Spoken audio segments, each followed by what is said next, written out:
Maisie, you're celebrating your 200th game on Saturday. I can imagine it's a whirlwind of emotions, but how are you feeling knowing you'll reach that milestone? Yeah, it's kind of surreal. My goal as a kid growing up from Darwin was just to play one game so I could go home after that one game and tell everyone I played AFL. So to be sitting here getting ready for 200th game is pretty crazy. It's probably something I never thought was possible, but it has come up pretty fast in the end. And when you look back at those 200 games, what would you say were some of your proudest moments? Because you've obviously come from the Gold Coast, now you're at Melbourne, lots of variations in the journey. Yeah, definitely a lot more downs than there were ups throughout my career. Footy is a very hard game, and being part of a startup club like the Suns, and that's something I was really proud of, like getting that club off its feet and help it become what it is today. Super proud, being a captain of that club, being an Indigenous leader, and then coming down and playing for Melbourne, which is such a proud history. Being part of the team to break the drought and to deliver that premiership after 57 years, that still hasn't really hit home yet. Still got some unfinished business with that. Would love to, compete for a bit longer, but I haven't really had time to sit back and think about it because, as you probably know, I'm a bit of a perfectionist. I try and get things right and just focus on the next game and the next contest. So it's probably something at the end of my career I'll look back on and be really proud of, but the journey's still going. You're talking about you haven't had much time to reflect, but just on that Melbourne aspect, breaking a drought, having such a big impact since coming here in 2019, have you had a chance to think about how far the club's come since then?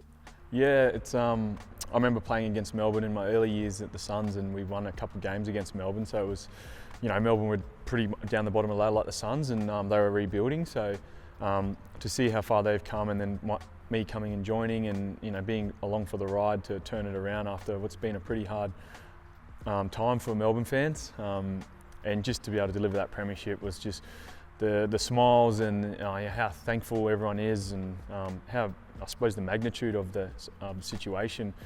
Growing up in Darwin and playing for the Gold Coast, you don't really understand the hurt that the Melbourne fans have felt over the last few decades. So I just, after delivering that premiership, I just want to do another. The fans are amazing, and you see their passion every week at the G, and I know that's all they want to do is to win a premiership now at the MCG. They're getting a bit greedy, but so am I, and that's the ultimate goal. You re-signed with the club at the start of this season. How much do you love being here at the D's, and how much have you loved your time here?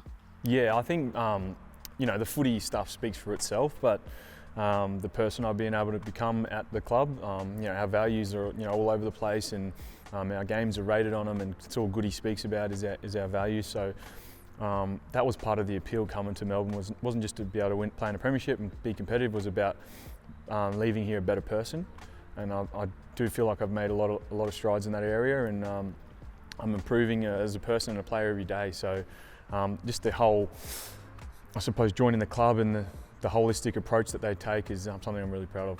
You spoke about being a kid from Darwin, not expecting to play one game.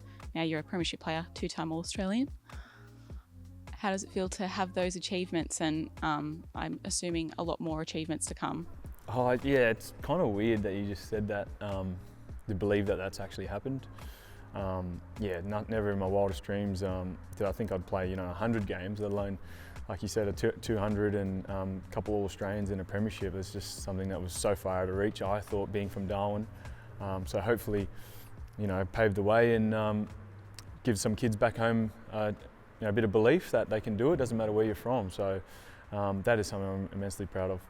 Well, thank you so much for the chat, and good luck for running out on your 200th. Thanks, Tess, appreciate it.